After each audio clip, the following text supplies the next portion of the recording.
Olá, sou o pastor Murilo. Estou aqui mais uma vez para trazer uma mensagem de amor e de esperança para o teu coração. Regozijai-vos sempre no Senhor. Temos aprendido na palavra de Deus que podemos e devemos nos alegrar no Senhor, mesmo e apesar das lutas, as quais não podem nos roubar a alegria, pois para os que creem, o nosso Deus é quem dirige a história e tudo que faz é para o nosso bem, como podemos ver em Romanos capítulo 8, versículo 28.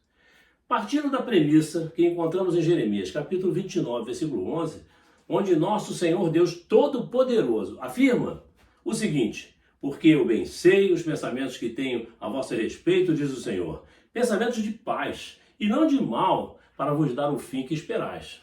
Então posso afirmar que o gozo em meio às dificuldades e lutas diárias é possível aos cristãos fiéis que não retrocedem nem negam o nome do nosso Senhor e Salvador Jesus Cristo por causa das tribulações.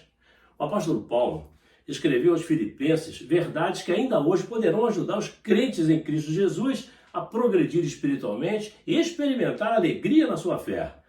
Nessa carta, Paulo nos ensina como podemos usar circunstâncias difíceis para estimular nosso crescimento espiritual e produzir regozijo no Senhor. Nela aprendemos que servir e obedecer a Cristo são atitudes necessárias para o nosso proveito e alegria no Senhor. Meu irmão, minha irmã, necessitamos de uma doutrina correta e de um pensamento correto a fim de obter crescimento espiritual e alegria.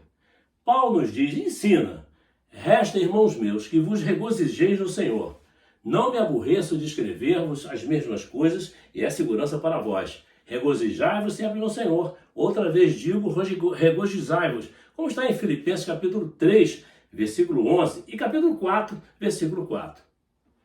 Olha bem, temos alegria quando nos tornamos verdadeiros servos, vendo primeiramente as necessidades dos outros antes das nossas próprias carências, como aprendemos em Filipenses, capítulo 2, versículo 3. Temos alegria seguindo o exemplo supremo do nosso Mestre Jesus, alguém que viveu totalmente guiado por um coração de servo. Ele possuía todos os direitos sobre todas as coisas, mas se tornou servo dos homens. Não perdeu sua divindade, nem tampouco se fez inferior por causa dessa atitude, mas colocou os interesses eternos e as necessidades da humanidade acima dos seus próprios interesses. Esvaziou-se a si mesmo, tomando a forma de servo, fazendo-se semelhante aos homens, tal como eu e você. É o que aprendemos em Filipenses capítulo 2, versículos 5 e 7, ou 5 a 7. Jesus nos ensina que o verdadeiro servo sempre vê primeiro as necessidades dos outros antes dos próprios interesses.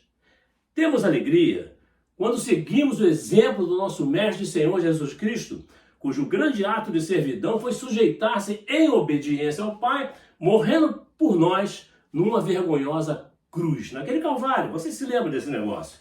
Mas alegrai-vos, diz a palavra do Senhor, no fato de serdes participantes das aflições de Cristo, para que também na revelação da sua glória vos regozijeis e alegreis, como está escrito em 1 Pedro, capítulo 4, versículo 13. O apóstolo Paulo nos incentiva a nos alegrarmos no Senhor, mas também nos alerta para nos guardarmos dos cães, aqueles que distorcem o evangelho e corrompem a pura doutrina, dos maus obreiros e daqueles outros que se acham salvos pela fé e que por isso estão livres para pecar, sem que isso lhes traga nenhuma consequência, como vemos em Filipenses capítulo 3, versículos de 10 a 21. Paulo nos mostra claramente que alguns membros da igreja creem que a salvação se dá totalmente pela fé e usam isso, no sentido pervertido, como desculpa para pecar abertamente, como está escrito em Romanos capítulo 5 e versículo 20 e capítulo 6, versículos 1 e 2.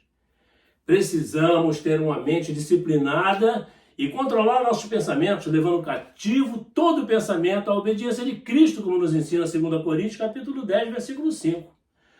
Quanto aos mais, irmãos, regozijai-vos, sede perfeitos, sede consolados, sede de um mesmo parecer, vivei em paz, e o Deus de amor e de paz será convosco, como está escrito e prometido em 2 Coríntios, capítulo 13, versículo 11.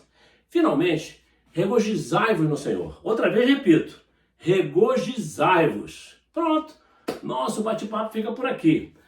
Semana que vem tem mais, mas não esqueça. Pastor Murilo, a pastora Marília Coutinho amam você. Amém? Que você tenha uma excelente semana e que Deus te abençoe poderosamente. Amém.